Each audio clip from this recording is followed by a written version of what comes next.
हरे कृष्ण ग्रंथराज श्रीमद्भागवतम की जय श्रील प्रभुपाद की जय Shrimad Bhagavatam in story form chapter 146 the Yadu dynasty returns to Prabhāsa Canto 11. Once Lord Brahma came to Dwarka desiring to see Lord Krishna. He was accompanied by his sons Lord Shiva, Indra and all classes of demigods.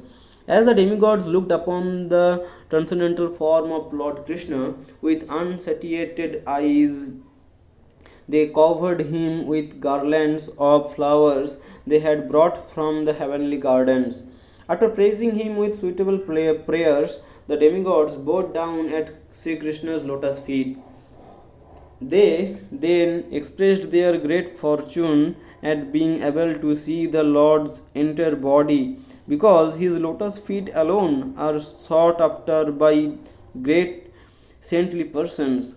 The currents of material nature are very powerful, and so one should cling very tightly to the lotus feet of the Supreme Lord. Otherwise, the violent waves of sense gratification and mental speculation will surely carry one away from his constitutional position. After offering numerous prayers glorifying Lord Krishna's supreme position, Lord Brahma situated himself in the sky and said, my dear Lord, previously we had requested you to remove the burden of the earth, and this has certainly been fulfilled by you. You have also spread your fame throughout the entire world while re establishing the principles of religion so that it will be easily for persons in the forthcoming Kali Yuga to cross over the darkness of that age.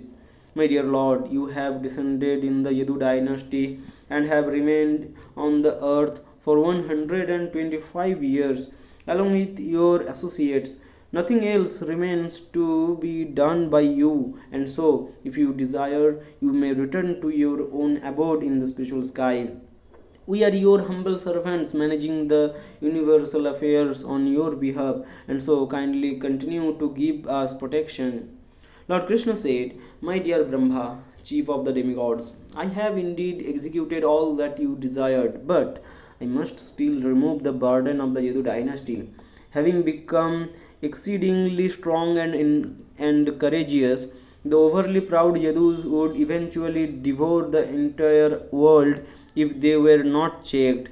Due to the Brahmana's curse, their annihilation has already been set in motion. Later on, while returning to Vaikuntha, I shall come and visit you at your abode. Lord Brahma fell down at the lotus feet of Lord Krishna to offer his obeisances, and then he departed, surrounded by all the demigods. Thereafter, Lord Krishna began to observe many disturbances throughout Dwarka. He then spoke to the assembled Yadus as follows. Our dynasty has been cursed by the Brahmanas, and this cannot be counteracted.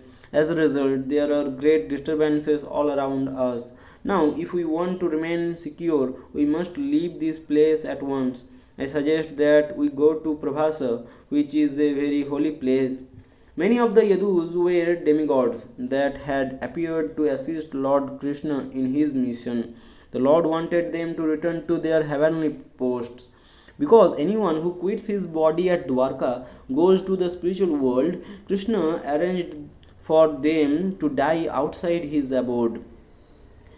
Lord Krishna continued, once, due to Daksha's curse, the moon became afflicted with tuberculosis.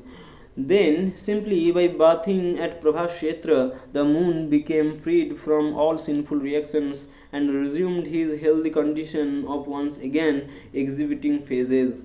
By bathing at Prabhāsa, by offering sacrifices, and by feeding the Brahmanas and giving them charity, we will also be able to cross over all dangers. After hearing Lord Krishna's speech, the Yadus made up their minds to go to Prabhāsa. From the island city of Dwarka, they came to the mainland by boats. They then got onto chariots and proceeded. Uddhava was already very concerned because of the fearful omens present everywhere, and as the Yadavas were preparing to depart, he heard from them about the Lord's instructions.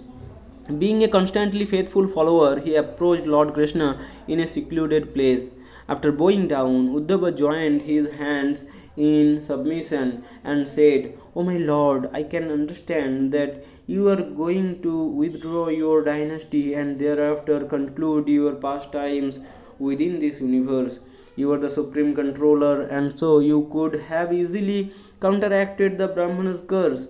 Because you did not do so, I can understand that your disappearance is imminent. O Keshava, I cannot tolerate even a moment's separation from your lotus feet. So please take me with you." Devotees who regularly hear the pastimes of Lord Krishna and engage in his devotional service gradually lose interest in material affairs. We can just imagine the position of Uddhava, for he was directly associated with Lord Krishna. Clearly, Uddhava was a devotee who had achieved pure love of Godhead. Sri Uddhava said, "O Supreme Mystic, we are conditioned souls engaged in fruitive work, but simply by constantly hearing, chanting, and remembering your wonderful words and activities, we will certainly cross over the darkness of this material world. My dear Lord, we ecstatically recall your amorous pastimes with your confidential devotees in conjugal love, and how you boldly smiled while being so engaged. My dear Lord, we ecstatically recall your amorous pastimes with your confidential devotees in conjugal love, and how you boldly smiled while being so engaged. Hare Krishna.